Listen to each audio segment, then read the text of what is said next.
इसमें जो हमें देखना है वो है डायग्नोसिस ऑफ डायबिटीज़ मेलाइटिस, है ना। तो डायग्नोसिस हम किस बेसिस पे करते हैं, उसकी क्लिनिकल फीचर्स के बेसिस पे। मतलब कि हमें पता है कि डायबिटीज़ में ये चीज़ें होती हैं, अगर हम उसका टेस्ट कर लें कि अच्छा बताओ हमारे ब्लड में ये हो रहा है या नहीं, तो हमें उससे पता चल जाएगा कि हाँ, अगर इसके सिम्टम्स दिख रहे तो मतलब ये प्रेजेंट है, और नहीं दिख रहे तो मतलब एब्सेंट है। फॉर एग्जाम्पल डायबिटीज़ में क्या होता है, तो इसका मेन जो फीचर होता है वो होता है हाइपरग्लाइसीमिया, मतलब कि ब्लड में ग्लूकोज का लेवल इंक्रीज़ कर जाता है। तो अगर हम ब्लड टेस्ट करें और उसमें देख लें कि ग्लूकोज का लेवल ज़्यादा है या नहीं है, तो उससे हमें पता चल जाएगा कि डायबिटीज़ है या नहीं है। और दूसरा क्या होता है कि ग्लाइकोस्यूरिया और कीटोन्यूरिया होता है ना, मतलब कि ब्लड में वो यूरिन में ग्लूकोज और कीटोन बॉडीज़ दिखाई देती है ना। तो अगर हम यूरिन टेस्ट करेंगे और उसमें ग्लूकोज और कीटोन बॉडीज़ अगर प्रेजेंट होंगी, तो हमें पता चल जाएगा कि हाँ, इसमें ये मतलब प्रेजेंट है डायबिटीज़ या फिर नहीं है ना। तो इसीलिए इसी बेसिस पे हम इसमें 2 टेस्ट करते हैं, यूरिन टेस्ट और ब्लड टेस्ट, ठीक है। और भी टेस्ट होते हैं, उनके बस नाम बता दूंगा। तो उसमें क्या है, सबसे पहले यूरिन टेस्ट आता है। तो यूरिन में वही ग्लाइकोस्यूरिया हो सकता है और कीटोन्यूरिया हो सकता है मतलब कि ग्लूकोज इन यूरिन और कीटोन बॉडीज़ इन यूरिन, ठीक है। तो इन ग्लूकोज के लिए हम क्या टेस्ट करते हैं, एक तो होता है हमारा डिपस्टिक टेस्ट और दूसरा होता है हमारा बेनेडिक्ट टेस्ट। डिपस्टिक्स में स्टिक्स जो होती है ना, वो ऑलरेडी हमें मिल जाती है, तो बस हमें यूरिन में उसमें डिप करना होता है। डिपस्टिक जो होती है वो अपना कलर चेंज कर लेती है, और उस कलर पे उसके साथ में उसका अमाउंट भी लिखा होता है कि अगर ये कलर आया तो इतना अमाउंट ऑफ ग्लूकोज इसके अंदर है, ठीक है।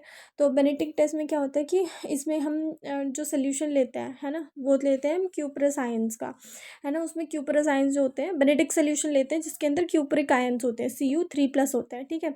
तो जब भी हम उसके अंदर यूरिन डालते हैं ना, तो यूरिन के अंदर ग्लूकोज है, तो ग्लूकोज आयन क्यूपरिक आयंस जो है उनसे कंबाइन करेगा और उसको रिड्यूस कर देगा किसमें, Cu2+ में।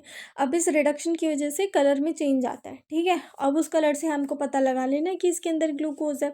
अगर कलर चेंज नहीं हुआ तो इसका मतलब कि नो ग्लूकोज, अगर कलर चेंज हो रहा है तो इसका मतलब कि रिडक्शन हुआ है ग्लूकोज के थ्रू और इसमें ग्लूकोज है।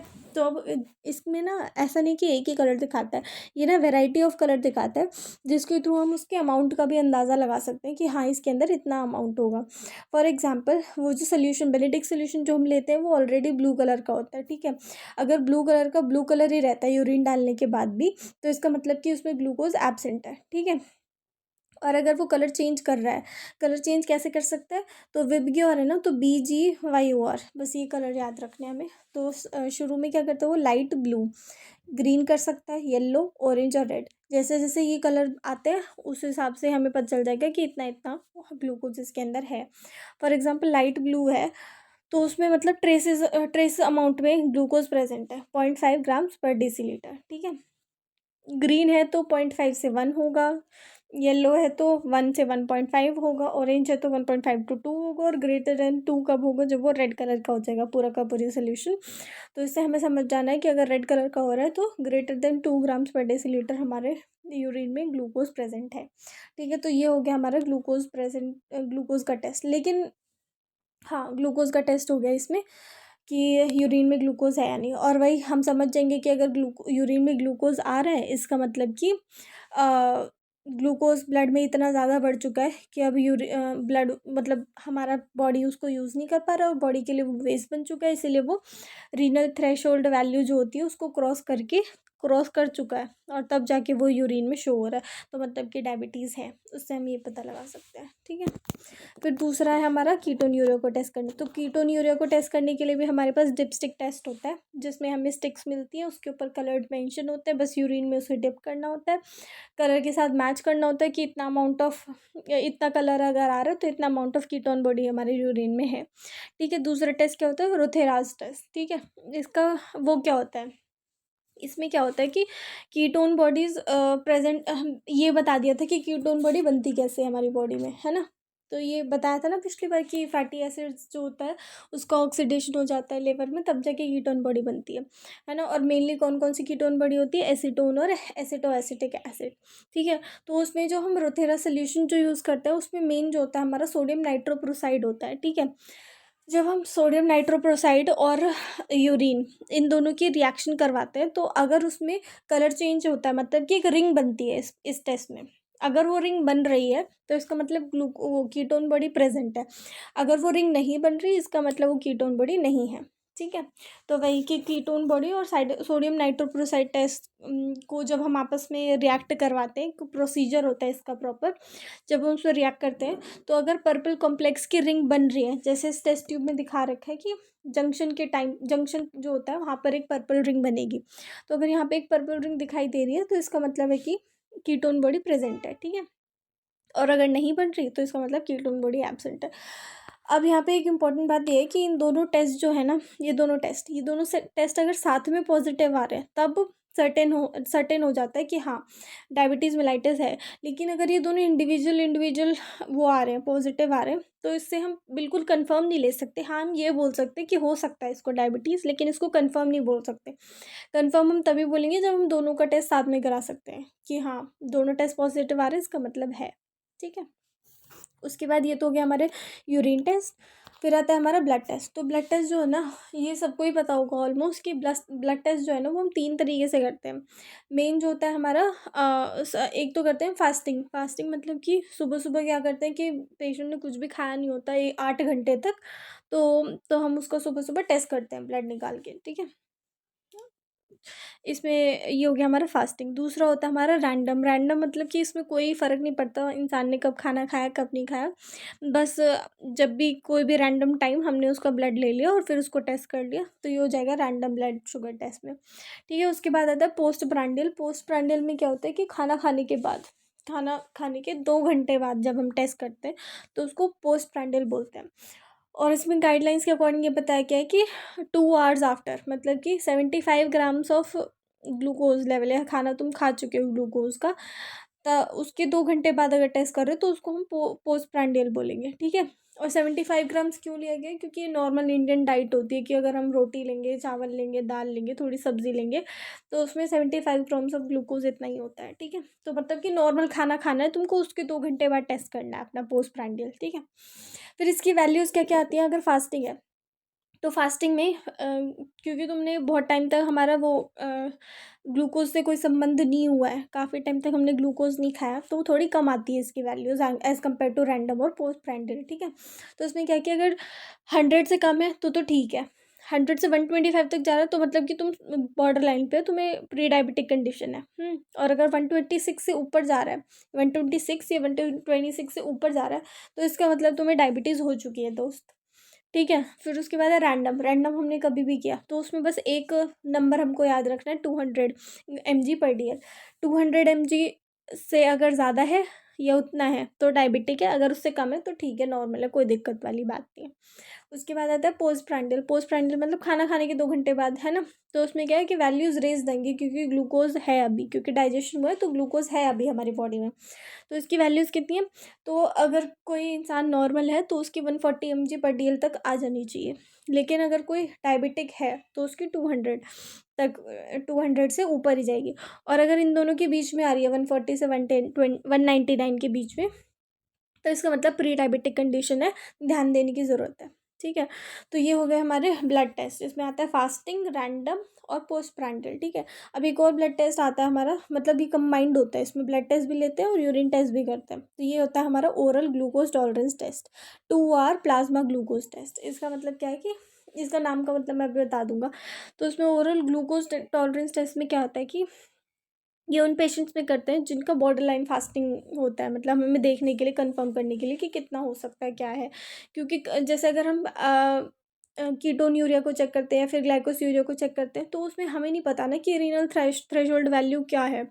जैसे कभी कभी क्या होता है कि कुछ पेशेंट ऐसे होते हैं जो थोड़ा सा ही ग्लूकोज बढ़ा तो उसको बाहर निकाल देते हैं, तो उनकी रीनल थ्रेशोल्ड वैल्यू कम है, तो इसका मतलब ये थोड़ी है कि वो पेशेंट भी डायबिटिक हो गया, ऐसा नहीं है।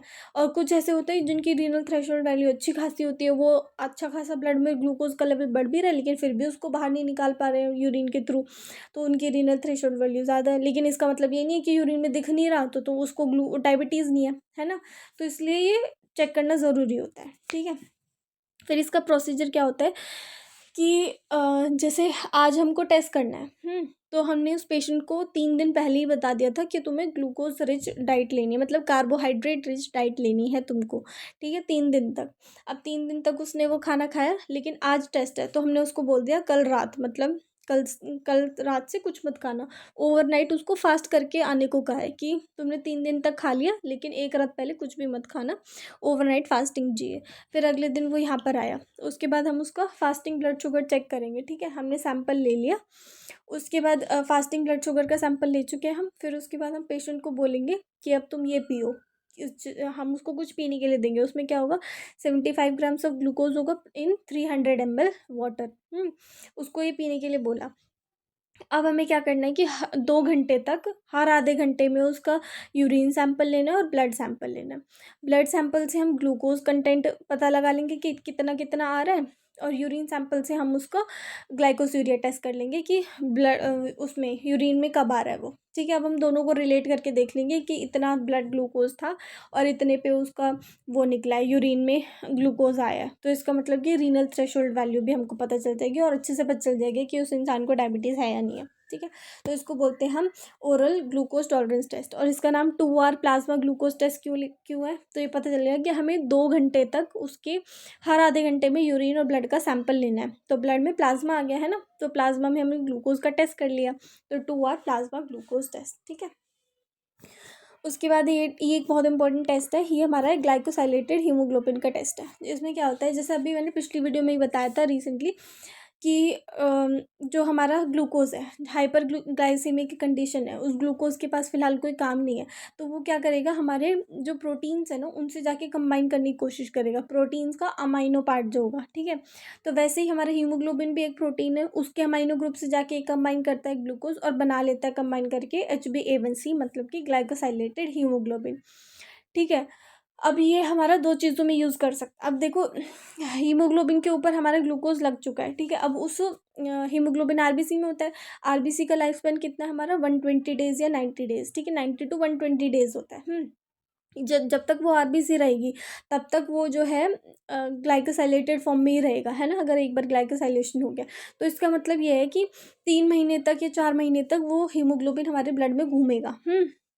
फिर उसके बाद हम ये इससे आइडिया लगा सकते हैं कि अगर हम ये टेस्ट करेंगे तो हमें 3 महीने का 4 महीने का एवरेज मिल जाएगा कि हाँ, ये काम 3 महीने पहले हो चुका है और अब तक भी है और भी हो रहा है, तो इसका मतलब है कि दिक्कत वाली बात है, डायबिटीज़ जो है 3-4 महीने से कंट्रोल में नहीं है, ठीक है। तो इसीलिए अब ये जो है HbA1c, अगर हम ये ब्लड टेस्ट करते हैं और इसमें HbA1c का अमाउंट देखते हैं, तो अगर ये हमें 2 कामों में हेल्प कर देगा। एक तो डायग्नोस करने में, HbA1c है मतलब कि ग्लूकोज का लेवल ज़्यादा है, मतलब उसने प्रोटीन से जाके कंबाइन करा है, मतलब कि उसको डायबिटीज़ है, ठीक है। दूसरा, ये मॉनिटर करने में हेल्प करता है लॉन्ग टर्म कंट्रोल को, कि अगर मतलब जैसे फास्टिंग में क्या है कि इंसान ने 1-2 दिन पहले, मतलब आज कल ये कि जितना भी है थोड़ा बहुत फास्ट कर लिया तो उसका ग्लूकोज का लेवल नॉर्मल आ जाएगा, है ना।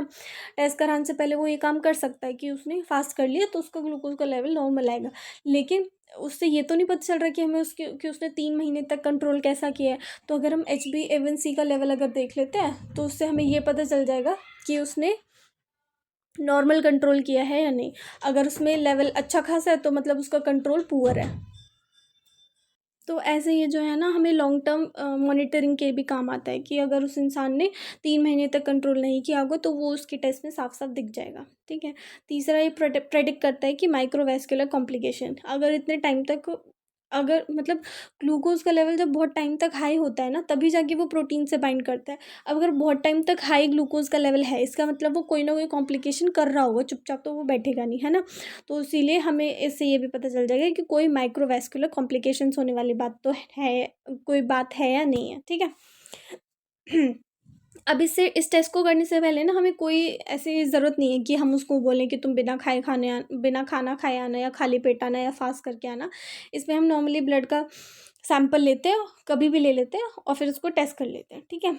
उसके बाद आता है हमारा इंटरप्रिटेशन, कि हम कैसे पता लगाएंगे कि ये वैल्यूज़ जो आ रही है वो नॉर्मल है या नहीं। तो अगर 5.7 से कम है तो वो नॉर्मल है, लेकिन अगर वो 5.7 से 6.4 के बीच में है तो मतलब प्री डायबिटिक कंडीशन है, और अगर वो 6.5 या 6.5 से ज़्यादा है तो इसका मतलब डायबिटीज़ हो चुकी है। उसके बाद कुछ और टेस्ट होते हैं जो डायग्नोसिस के लिए यूज़ होता है। एक होता है एक सीरम फ्रक्टोजामाइन। जब हम HbA1c नहीं कर पाते, कोई ना कोई दिक्कत है, जैसे कि पर्सन को अनीमिया है या फिर कोई भी हीमोग्लोबिन की बीमारी है, तो उस केस में हम ये नहीं कर सकते टेस्ट HbA1c, तो उसमें हम करते सीरम फ्रक्टोजामाइन। ये हमें 15 दिन का एवरेज दे देता है, ठीक है। वैसे ही ग्लाइकेटेड एल्ब्यूमिन है, ये 1-2 वीक का बता देगा। Extended GTT glucose tolerance test को अगर हम 3-4 घंटे तक एक्सटेंड कर दें, जैसे अभी तो हमने 2 घंटे तक किया था, अगर हम उसको 3-4 घंटे तक एक्सटेंड कर देते हैं तो उसको बोलते हैं एक्सटेंडेड GTT। और इंट्रावेनस GTT ये उन पेशेंट्स में करते हैं। इंट्रावेनस मतलब कि ग्लूकोज जो है वो उसमें इंट्रावेनसली प्रोवाइड करते हैं। ये उन पेशेंट्स में करते हैं जिसमें इंटेस्टाइन में माल अब्जॉर्प्शन है, मतलब वो इंटेस्टाइन के थ्रू अब्जॉर्ब ही नहीं कर पा रहा है अपने कंटेंट को। तो कंटेंट अब्जॉर्ब नहीं होगा तो फिर वो ब्लड में कैसे दिखेगा, तो नहीं दिख पाएगा, इसलिए हम डायरेक्टली ब्लड में दे देते हैं उसको इंट्रावेनस करके, ठीक है। हो गया।